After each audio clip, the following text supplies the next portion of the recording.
Hi friends, you welcome to Shyam Institute. Then we will discuss today's current affairs. Have a look at these topics. The former cabinet secretary is the new member of Niti Aayog, and then here we have Nistar submarines a protective shield, and CSR reduced, corporate social responsibility reduced, and Varuna exercise, and then Epilepsy Awareness Day. These are the key points. In addition to this, then we will discuss some more points. Then have a look at the next one. Have a look at the first one. That is Nistar. Nistar is a protective shield for the submarines. Generally, then if any deep immersed submarines to bring out, this particular shield is useful. So India indigenously, 80% indigenous submarines protective shield introduced, that is called Nistar. The name of that particular submarines protective shield is called Nistar. So then if you observe this speciality of Nistar is INS Nistar is ready for the warship ready for the service, and then this main purpose is to bring out the deeply immersed submarines or affected submarines to the bank of any particular port in general.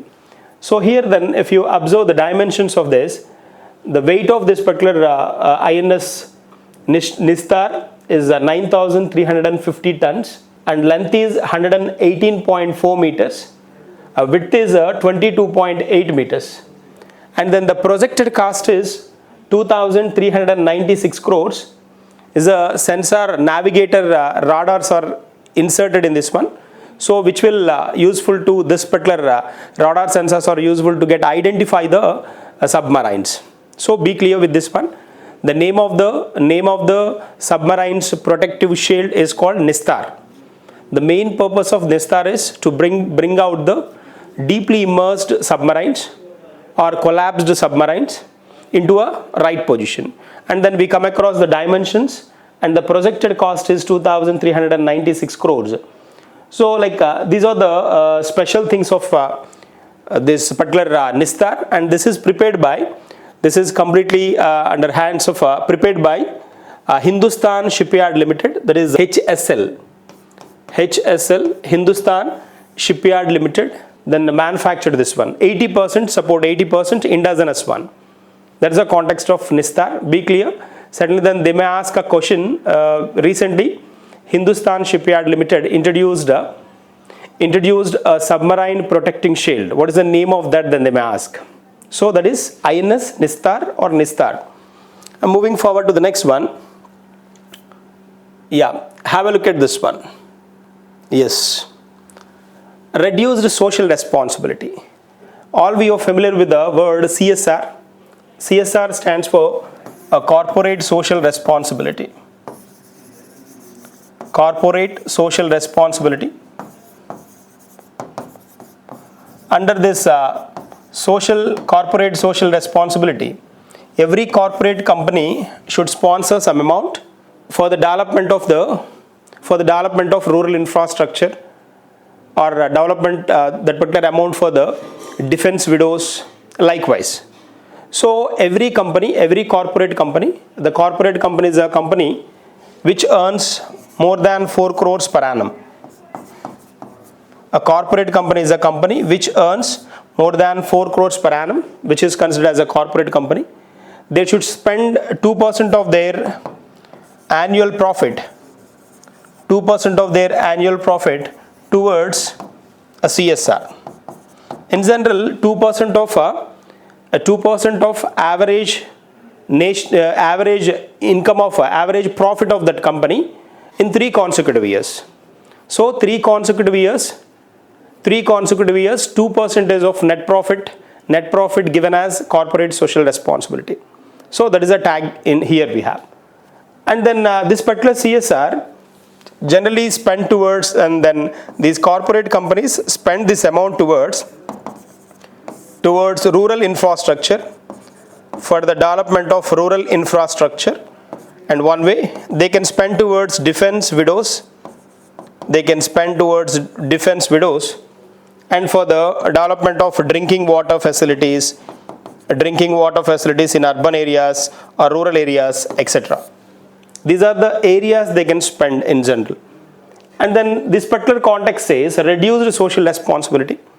Down the line, if you observed in the past half decade, certainly then these major Maharatna companies or Navaratna companies, however they are spending towards CSR, it's coming down year by year. That is a context here we have. So the CSR is reduced in general. The social responsibility reduced.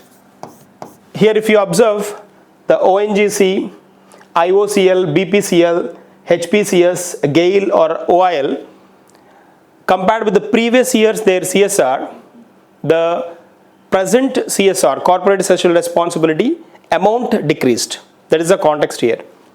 So earlier then if you observe this one, in 2019-20, if all the companies together spend 2100 crore, it will gradually decrease to 1320 crore. 22-23, then this particular turn 2455 increased to is 5,000 odd. So the total expenditure incurred by all companies in the 5 years is 58,383.5.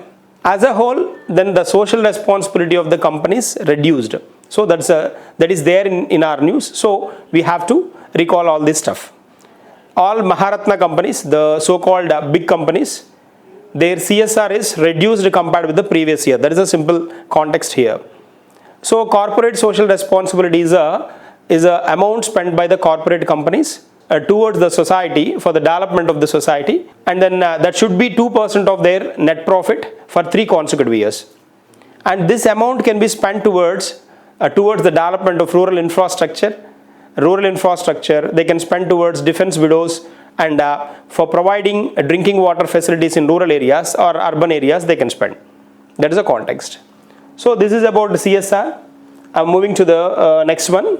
Have a look at this one. One more important context in our news we have. That is the special one. The remittances US is top. The amounts received by India from US is if you take the numbers here, around 1.85 crore citizens or NRIs, we can say 1.85 crore NRIs, they remittance means transferring amount. So NRIs, non-resident Indians, they transferred around 10.20. It is a lakh crores. 10 lakh crores, approximately 10 lakh crore amount they remitted to India. So like then they may ask question like this: with which country India has got a highest remittances in the year 24-25? Likewise then they ask question. That is US. So that is the reason then our heading is remittances top US to India. So we are receiving more and more remittances from US. Even in remittances wise, India receiving more and more amount from US. So all the remittances are 10.2 lakh crore and the total citizens are 1.85 crore citizens who are staying in different nations. All these are NRIs. 1.85 crore NRIs, non-resident Indians, they transferred 10.2 lakh crore to India in the previous year. So even in that category, out of all the nations, the remittances from US are more. That is the context here. So if you observe this particular one, the working in Gulf countries like United Arab Emirates, Saudi Arabia, Kuwait, Qatar, Oman, Bahrain, all these Indians used to send a large amount of money to the country, but the RBI reported the total remittances from all other nations for the year 23-24 and 24-25 is officially the data of 23-24 released by RBI. 1.85 crore citizens, they sent around 10.20 lakh crores for the financial year 23-24. So here, out of all the states of India, Maharashtra ranked the first among the states receiving the remittances with a worth of 20.5%. Maharashtra received states-wise, Maharashtra received highest remittances, and then it's followed by Andhra Pradesh. AP ranked 6th position, 6th with the 4.4%. So 2 points then here we have to keep in our mind. The first one is that out of all the remittances, US remittances are more for India, the first one. And then all the countries, NRIs, 1.85 crore NRIs, they sent around 10.2 lakh crore rupees to India. Out of all the states in India, then Maharashtra received the highest remittances, and that is around 20%, 20.5%. And Andhra Pradesh occupied 6th position with a 4.4%. That is one. And moving to the next one, have a look at this one. Andhra Pradesh government inked pact with the Cisco, very familiar company. Cisco is a network based company, networking security leader we call Cisco, to enhance the digital skills development. Digital skills development, we can say DSD.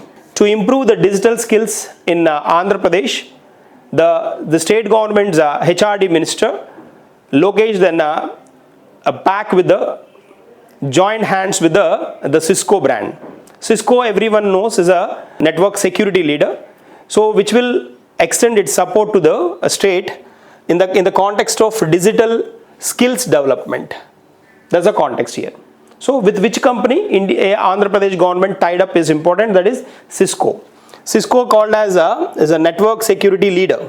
I'm moving to the next one. BHIM 3.0 launched with the new features to track, monitor and split expenses and know how it works. So BHIM is a Bharat interface for money. Bharat interface for money, BHIM stands for, and which is a subsidiary of National Payment Corporation of India. National Payment Corporation of India. Altogether, there's a National BHIM Services Limited. National BHIM Services Limited, BHIM. This is Bharat Interface for Money Services Limited. It is a subsidiary, is a complete subsidiary of National Payment Corporation of India, NPCI. India's retail payments aggregator or retail payments, NPCI is India's retail payments head. Here RBI is not a retail payments regulator. NPCI is a retail payments regulator. So here they recently introduced BHIM 3.0. BHIM 3.0 is the Bharat interface for money feature, which provides tracking and then tracking the records of money sent to the persons, and at the same time and split expenses is possible with the new version of this BHIM 3.0. That is the context here.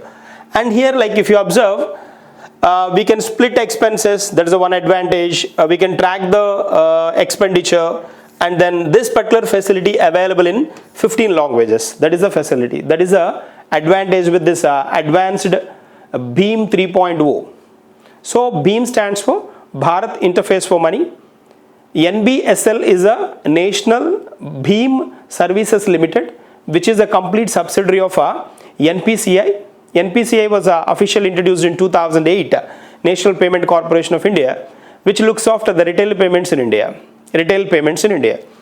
And then here, like with the new advanced mechanism of BHIM 3.0, we can track the records, track the history, and then split the expenses, and which is available in 15 languages to facilitate all the states of India, almost all the states of India. That's the one. I'm moving to the next one. Yeah, have a look at this one. Varuna exercise. Varuna exercise 2025. This Varuna is a 23rd edition. A 23rd edition naval exercise. It's a naval exercise, or we can say it's a maritime exercise. Maritime exercise between India and France. It's a maritime exercise between India and France. India and France 23rd edition. That too, this is a naval exercise. With France, India has land exercises, air exercises, naval exercises with the different names. Like if you observe, the land exercises of India with France is called Fringex. Fringex is a exercise, a land exercise between India and France that was held, the first edition was held in 2023 at Kerala. And one more land exercise we have, exercise Shakti. Several times asked exercise this is. Exercise Shakti. Shakti is a land exercise between India and France. So Fringex and Shakti, exercise Shakti, these two are land exercise between France and India. And then this exercise Shakti earlier happened in 2024 at Meghalaya. And one more exercise we have, that is air exercise with India and France, that is called as Garuda exercise. That was a seventh edition of the Garuda exercise, that is a air exercise between India and France, that was held at Rajasthan in 2022. That was the recent one. So this is about this Varuna exercise, which was observed, 23rd edition was observed at Arabian Sea. With the 23rd edition was observed at Arabian Sea. That is the context. So during this period, like the earlier was, the 22nd edition was held at Mediterranean Sea, and on the aircraft carrier INS Vikrant was observed in that particular during that period. INS Vikrant, India's first aircraft carrier, that was INS Vikrant. That is the context. So this is about Varuna exercise. I am moving forward to another one. The Dalai Lama wins the Gold Mercury Award 2025 for peace and sustainability. For peace and sustainability, to maintain the peace and then sustainability among the nations, particularly then he was exiled from China and then Tibet, from Tibet. He is a Tibetan actually. 14th Dalai Lama is the 14th Buddha's disciple, long disciple we call. So he reached India when the China exiled him, and at the same time he reached India, and then several years he spent here, and one of the best peace promoting persons in the world at present, leaders in the present, a Buddhist leader. So 14th Dalai Lama is recently then the global governance think tank Gold Mercury International, that is called GMI, Gold Mercury International, is an organization which was established, this Gold Mercury Association or international association, which is established in 1961, that announced the best peace and sustainable promoting person on the earth is 14th Dalai Lama. So they announced this particular prestigious award to the 14th Dalai Lama. 14th Dalai Lama, he belongs to Bhutan, special person. And then this particular award was given to this particular award was given to Ronald Reagan. Ronald Reagan is a US president, ex-president, and Gerald Ford, and to the organizations like UNICEF and Red Cross, these two organizations has got being organizations, they got this Gold Mercury Award. That's a point. Moving to the next one, have a look at this one. Yeah, the former cabinet secretary, ex cabinet secretary, then is a new member of Niti Aayog, new member of National Institute for Transforming India. Then we are very familiar with this Niti Aayog, which was established on 1st January 2015. Niti Aayog, it has a vice president, it has a CEO, and 4 full-time members. 4 full-time members, not permanent members, these are full-time members. 4 full-time members. So this is the structure of Niti Aayog. And out of these 4 members, one person recently then retired, so that particular position occupied by this particular Rajiv Gauba. Rajiv Gauba, new member of the Niti Aayog, new full-time member of the Niti Aayog. That is the context here we have. Earlier he worked as a central government's cabinet secretary. He worked as a cabinet secretary. And this particular present rank, it may equal to the Minister of State in general. So here we have V.K. Saraswat, full-time member, and Ramesh Chand, one more person, Ramesh Chand, and V.K. Pal, another person, and then fourth one was Arvind Virmani. This Rajiv Gauba replaced this fourth person, Arvind Virmani. So Rajiv Gauba became the fourth full-time member of the Niti Aayog. That is the context here we have. Fourth full-time member of Niti Aayog. So the other persons, V.K. Saraswat, Ramesh Chand, V.K. Pal, and this Arvind Virmani replaced Rajiv Gauba. And Vice President here we have Suman Berry, Vice President, and CEO BVR Subramaniam. He is the person recently who got a 1 more year extension. Actually, he is supposed to retire, but his tenure extended 1 more year. BVR Subramaniam is the Chief Executive Officer. Vice President of Niti Aayog is Suman Berry. And 4 full-time members we have V.K. Saraswat, Ramesh Chand, V.K. Pal, as well as Rajiv Gauba. He replaced Arvind Virmani. There is a context here we have. And moving to the next one, have a look at this. Yes.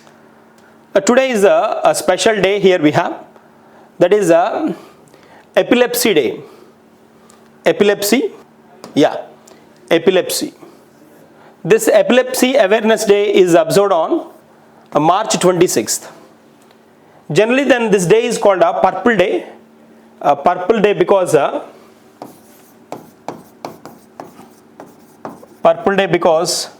this was observed in 2008 in Canada. This particular day observed in Canada. Canada in a particular small girl, 10 years girl. And then later it realized she started creating awareness to the persons who affected with epilepsy disease. This is the neurological disorder in general, neurological disorder. So sometimes it may seizures the condition. It may give the twist to the mind, then swings, mood swings, then mind swings when generally comes then if the particular disease affects. So neurological disorder, simple way. So then from the starting, then this particular purple color is lavender is a symbol for this particular program from the starting. That's the reason this is called Purple Day. Purple Day is observed on March 26th. Then epilepsy. So this year no direct theme for this particular day. Generally then this stand up to the seizures and support our world leading research. This is the theme, a supposed theme for this particular day. Theme. If they mention like stand up to Caesar is also correct. Stand up to Caesar is also a theme for this particular one. So simply Epilepsy Day is observed on March 26th. So this was started observing in Canada. It was first time observed in 2008 in a small girl, and she started creating awareness, continued awareness to the public. So then likewise then this particular day observed as a Purple Day, because purple or lavender considered as a symbol for this particular disease from the starting. So Purple Day observed as a Epilepsy Awareness Day. Epilepsy Awareness Day, that is observed on March 26th. That is one. So these are today's current affairs for us. We will meet in the tomorrow's session with the continuation of this. Continuation of tomorrow's current affairs. Thank you and all the best.